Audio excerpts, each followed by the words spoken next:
Latar belakang G30 SPKI. Kondisi ekonomi yang merosot di masa demokrasi terpimpin telah menjadi lahan yang subur untuk pertumbuhan sejarah PKI dengan menyasar rakyat miskin untuk menjadi target propaganda politik mereka.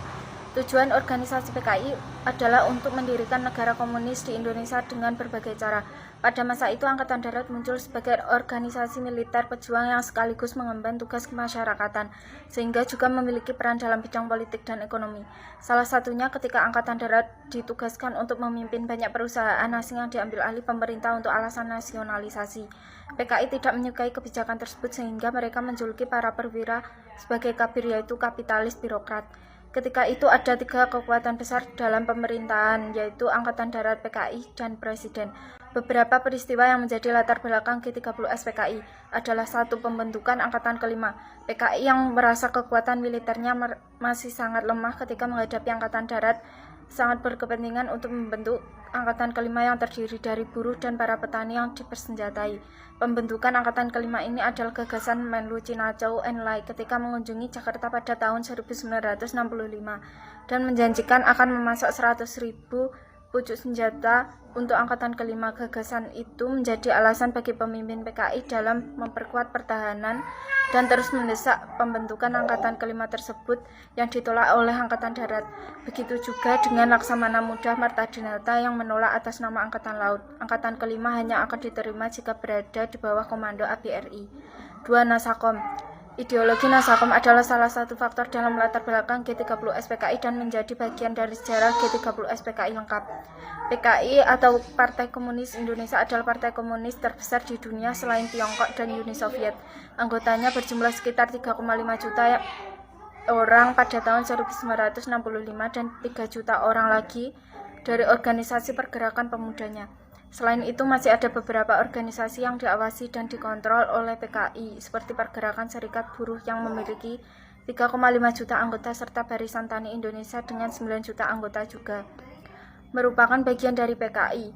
Begitu juga dengan organisasi pergerakan wanita bernama Gerwani, organisasi penulis, artis, dan juga pergerakan para sarjana yang membuat PKI memiliki lebih dari 20 juta anggota serta pendukung.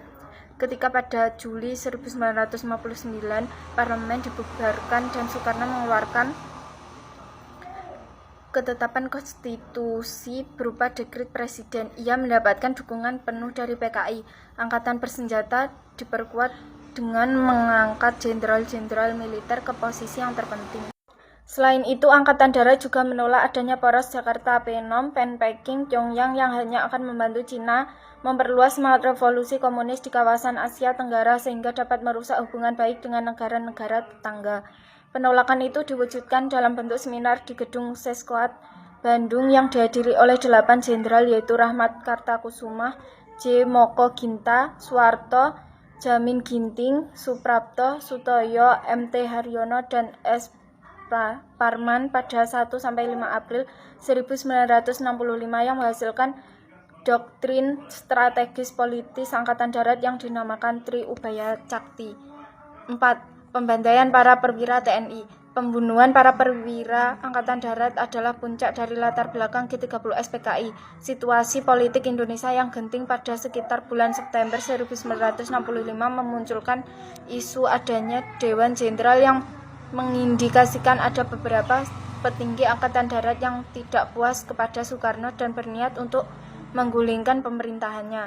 Inilah yang memicu peristiwa G30 SPKI. Soekarno tersebut disebut menganggap isu ini dengan memerintahkan pasukan Cakrabirawa untuk menangkap dan membawa para jenderal tersebut untuk diadili, akan tetapi dalam prosesnya konon beberapa oknum pasukan yang terbawa emosi justru melepaskan tembakan sehingga membunuh ke-6 petinggi TNI AD.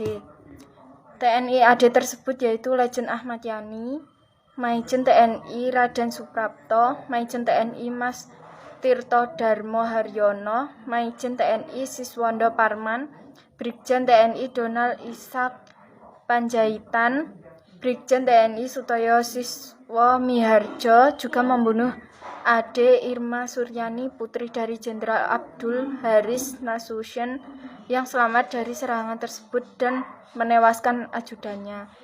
Letu CZI Pierre Andreas Tendean, Para korban yang dibuang ke lubang buaya Pondok Gede, Jakarta ditemukan pada tanggal 3 Oktober.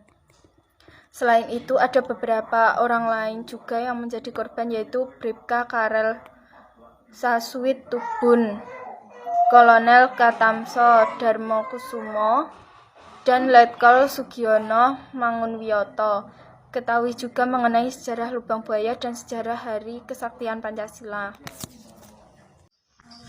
Kronologi pemberontakan G30 SPKI. Tindakan dan menyebarluaskan ideologi komunis yang dilakukan oleh PKI menimbulkan kecurigaan dari kelompok anti-komunis. Tindakan tersebut juga mempertinggi persaingan antara elit politik nasional. Kecurigaan semakin mencuat dan memunculkan desas-desus di masyarakat, terlebih menyangkut kesehatan Presiden Soekarno dan Dewan Jenderal Angkatan Darat. Di tengah kecurigaan tersebut, Letnan Kolonel Untung, Komandan Batalion 1 Kawal Resimen Cakrabirawa, yakni pasukan khusus pengawal Presiden, memimpin sekelompok pasukan dalam melakukan aksi bersenjata di Jakarta. Pasukan tersebut bergerak meninggalkan daerah Lubang Buaya. Peristiwa ini terjadi pada tengah malam pergantian hari Kamis 30 September 1965 menuju hari Jumat 1 Oktober 1965.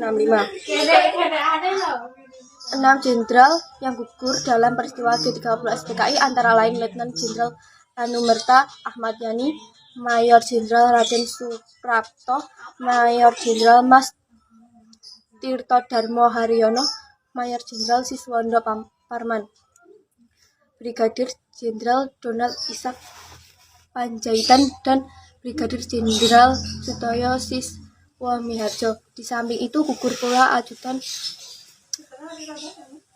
Kasat Jenderal Nasution, Letnan 1 Pierre Andreas Tadean, dan pengawal Wakil Perdana Menteri kedua Dr. Jenderal Liemena, Brigadir Polisi Sasuit Tubun.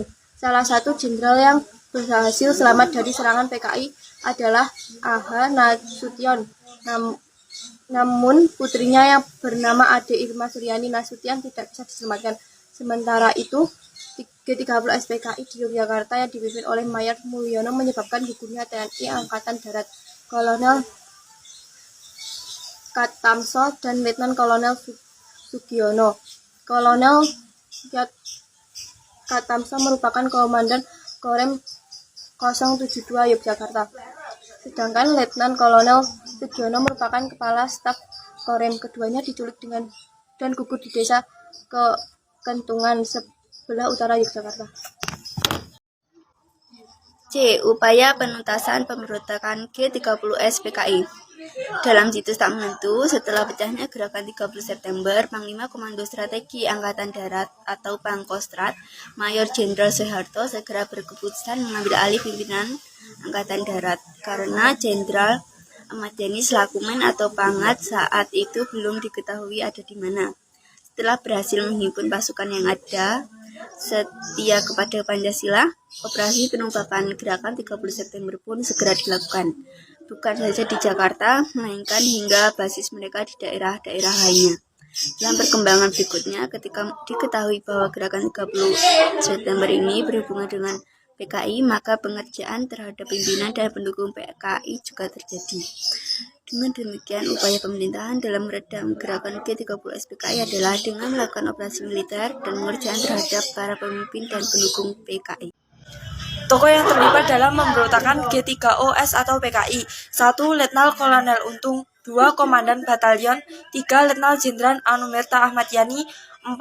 Mayor Jenderal Raden Suprapto, 5. Mayor Jenderal Mas Tirtodarmo Haryono, 6. Mayor Jenderal Siswondo Parman. Kesimpulan peristiwa pemberontakan G30 SPKI.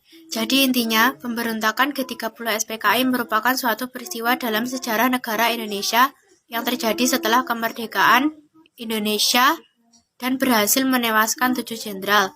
Pemberontakan G30 SPKI yang terjadi pada tanggal 30 September tahun 1965 bertujuan untuk mengambil alih kekuasaan yang ada di Indonesia. PKI merupakan singkatan dari Partai Komunis Indonesia yang dipimpin oleh D.N. Aidit. Partai Komunis Indonesia pernah memiliki kekuatan yang cukup di negara Indonesia. Terlebih pada saat itu Indonesia juga menjalin hubungan kerjasama yang kuat dengan Uni Soviet sehingga paham komunis bisa diterima di Indonesia. Korban yang tewas dalam pemberontakan tersebut yaitu para jenderal dan keluarga dari jenderal tersebut. Ketujuh jenderal yang menjadi korban adalah 1. Jenderal Ahmad Yani, 2. Brigadir Jenderal Donald Ishak Panjaitan, 3. Kolonel Katamso Darmokusumo, 4. Mayor Jenderal Mas Tirto Darmo Haryono, 5. Mayor Jenderal Raden Suprapto, 6. Letnan 1 Pierre Andreas Tendean, 7. Brigadir Polisi Satswi Tubun. Demikian presentasi dari kami. Ada kurang lebihnya mohon maaf. Wassalamualaikum warahmatullahi wabarakatuh.